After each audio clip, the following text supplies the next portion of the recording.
नमस्कार दोस्तों, मैं अमित वशिष्ठ आपके सामने हूं। Beyond headlines with Amit Vashishtha show में हम लोग बात करते हैं उन मुद्दों के ऊपर जो मुद्दे आपसे संबंधित हैं। आज हम बात करेंगे अमेरिका में भारतीय मूल के लोगों पे हो रहे रेसिज्म वाले हमलों के बारे में। जो रेसिज्म यानी कि नस्लवादी हमले अमेरिकी धरती पर भारतीयों के खिलाफ हो रहे हैं, तो ये क्यों हो रहे हैं? नस्लवादी हमले हैं, ये कोई नई बात नहीं है। अमेरिका के कुछ राज्यों में वर्ष 1900 के आसपास भारतीयों और हिंदू लोगों के विरोध में नस्लीय कानून भी थे। फिर यह लगातार चलता आया नस्लवादी व्यवहार भारतीयों के साथ। फिर 1987 में तो स्पेशली एक ग्रुप बन गया, गैंग बन गई डॉट बस्टर्स नाम से।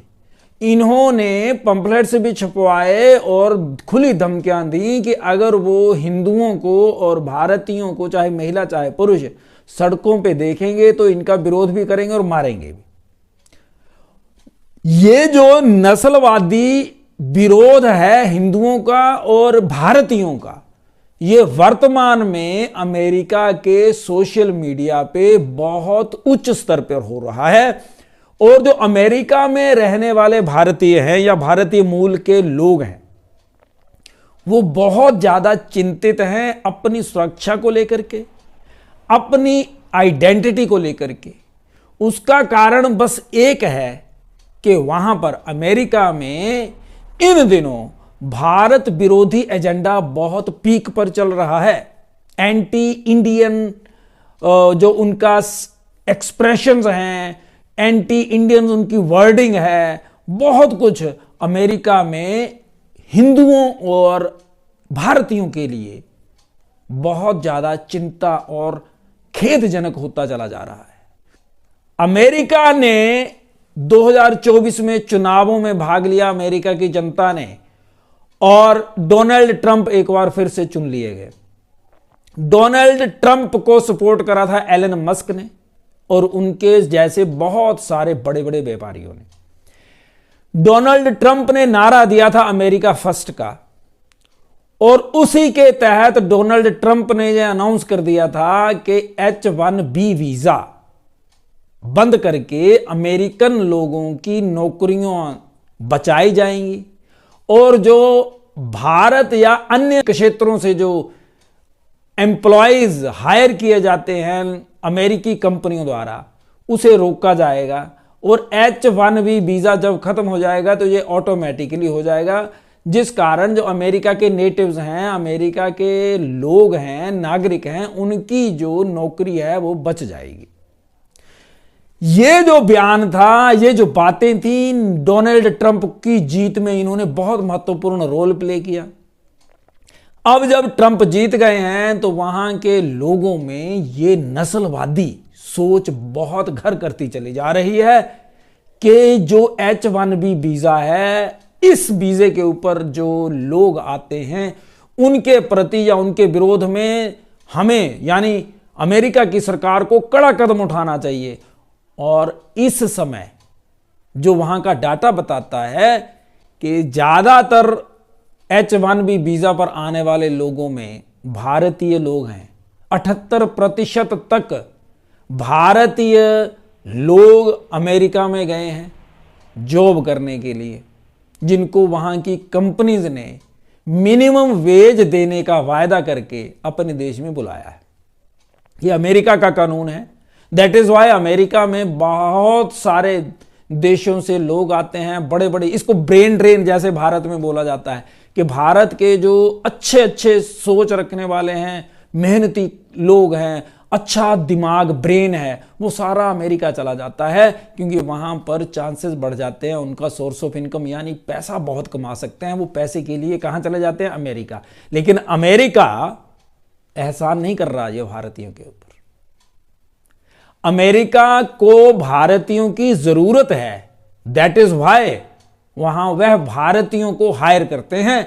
और आपको एक और बात बता दूं, मतलब कितना ज्यादा इनके अमेरिकन्स में भेदभाव होता है कि जो सैलरी वो विदेशियों को देते हैं, यानी भारत मूल के लोगों को दी जाती है, वो जो नेटिव्स अमेरिकन हैं उनकी सैलरी से बहुत कम होती है बेसिक सैलरी।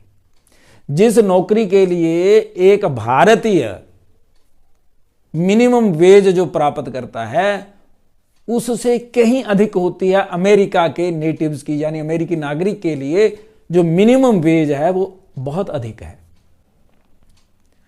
इन चीजों का ये जो पूरा क्राइटेरिया है, अब मैं बता रहा हूं ना कि जो माहौल बना वो बयानबाजी से कि जो बाहर के लोग हैं और वो तो ज्यादातर भारतीय हैं, तो उसका दुष्परिणाम क्या निकला कि जो अमेरिका के नेटिव्स हैं यानी नागरिक हैं, सफेद चमड़ी वाले हैं, वो जो ब्राउन्स हैं उनके खिलाफ बहुत ज्यादा गुस्से में हैं। उनको लगता है कि हमारा सब कुछ ये लेकर के चले जाते हैं, हम लोगों को बेरोजगार कर देते हैं। कौन? भारतीय लोग। ऐसा नहीं है कि सिर्फ साधारण नागरिक ऐसा सोचता है। अमेरिका के बहुत सारे एमपी हैं जो ट्रंप के सपोर्टर हैं, और ऐसे बहुत सारे लोग हैं जिन्हों बड़े बड़े लोग जो ट्रंप के सपोर्टर रहे हैं, लेकिन अब वो H1B वीजा समाप्त करने की मांग पर अड़ गए हैं। उसका कारण देखिए ना, अमेरिका की 30 बड़ी कंपनियों ने पिछले एक वर्ष में, माना जाता है कि 84,000 के लगभग अमेरिकी लोगों को अपनी कंपनियों से निकाल दिया। यानी अमेरिका के 84,000 लोग अनएम्प्लॉयड हुए और उनकी जगह पर 34,000 फॉरेनर्स को रखा गया। 84,000 अमेरिकी जो काम करते थे वो काम अब 34,000 फॉरेनर्स कर रहे हैं, लेकिन कम सैलरी पे। ये देखिए कितना बड़ा गैप है। और लॉजिक देखिएगा, डिज्नी बहुत बड़ी कंपनी है, टेस्ला एलन मस्क की कंपनी है, ये जितने भी बड़ी बड़ी कंपनियां हैं इन सब ने ये ही किया है। और सबसे ज्यादा H1B वीजा प्राप्त करने की कोशिशों में बड़े बड़े कंपनियों ने दौड़ लगाई है ताकि वो ज्यादा से ज्यादा सस्ते फॉरेनर्स को हायर करके अपनी कंपनियों में काम करवा सके। आप गैप देख लीजिए, 84,000 निकाले और सिर्फ 34,000 लोग काम पर रखे। परंतु यहां देखना होगा कि अमेरिका की इकोनॉमी जो है ये असल में ग्रेट अमेरिकन इकोनॉमी जो ट्रंप और बाकी लोग बोल रहे हैं, इसमें फॉरेनर्स का कितना सहयोग है। आप हैरान हो जाएंगे कि कई क्षेत्र तो ऐसे हैं जिसमें अमेरिकन लोग आसपास भी नहीं आते हैं, सब कुछ फॉरेनर्स करते हैं। और उस कारण अमेरिका के गले की फांस बन जाएगा ये H1B को खत्म करना। मांग और मुद्दा तो बना दिया, लेकिन अब पूरा कैसे करेंगे, ये फंस चुके हैं।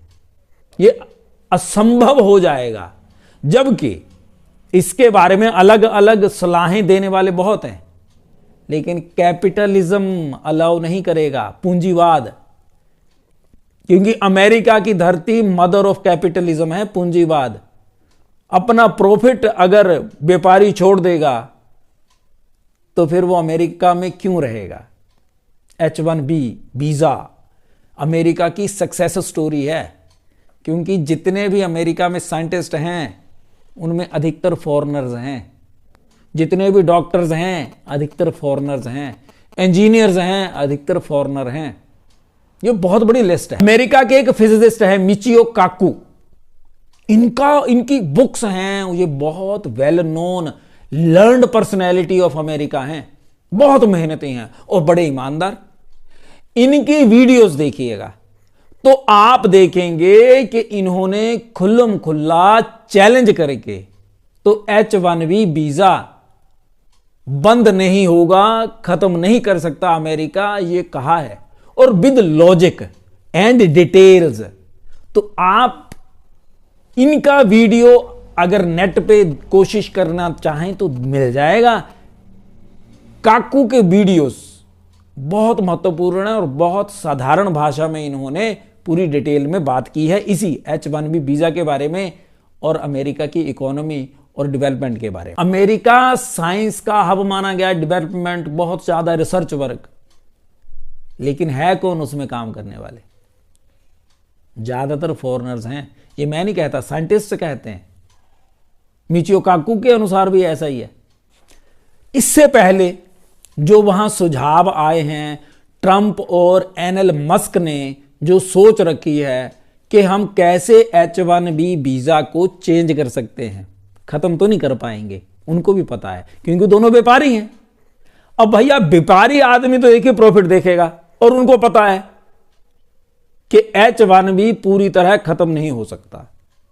अब करना क्या है, तो उन्होंने, किसने, ट्रंप और एलन मस्क ने एक सुझाव आपस में बात करके, एक सुझाव जो पब्लिकली रखा है कि हम लोग यानी अमेरिकन गवर्नमेंट जो कंपनीज H1B वीजा पर फॉरेनर्स को काम देती हैं उनके ऊपर टैक्स बढ़ा देंगे। जितने लोग उन्होंने फॉरेनर्स रखे होंगे जॉब में, उनको उतना टैक्स देना पड़ेगा। और दूसरी कंपनियों ने जितने कम फॉरेनर्स रखे हैं उनको टैक्स में रिबेट दे देंगे। पहला कदम। दूसरा कदम, अमेरिका में जो मिनिमम वेज का अंतर है नेटिव अमेरिकन और फॉरेनर्स के बीच, उसको खत्म कर दिया जाएगा। यानी अमेरिका में जो फॉरेनर्स लोग हायर किए जाएंगे उनकी जो मिनिमम वेज है वो बराबर हो जाएगी अमेरिकन के, या फिर उनकी जो फॉरेनर्स हैं उनकी मिनिमम वेज अमेरिकन से भी ज्यादा हो जाएगी, ताकि कंपनीज को महंगा हो फॉरेनर्स को हायर करना, तो अमेरिकन लोगों को कंपनीज हायर करेंगी, ताकि अनएम्प्लॉयमेंट जो अमेरिका में फैल रही है उसको दूर किया जा सके। और ये असल में बिल्कुल उस नारे की तरफ अगर देखें, अमेरिका फर्स्ट, नौकरियों में अमेरिका फर्स्ट की बात जो ट्रंप ने और मस्क ने चुनावों के दौरान की है, ये जो कदम है उस तरफ सही कदम है। और अपने लोगों की एम्प्लॉयमेंट यानी नौकरी बढ़ाने के लिए, अपने लोगों की रोजगार के लिए ये एक अच्छा कदम हो सकता है for the time being. Video देखी, अगर अच्छी लगी हो तो कृपया इसे शेयर करें, चैनल सब्सक्राइब जरूर करें और अधिक से अधिक लोगों तक ये जानकारी पहुंचाएं। हम फिर से आएंगे बियॉन्ड हेडलाइंस लेकर के अमित वशिष्ठ के साथ, और उन मुद्दों के ऊपर करेंगे बात जो जुड़ी होती है हम सबसे। जय हिंद, जय भारत।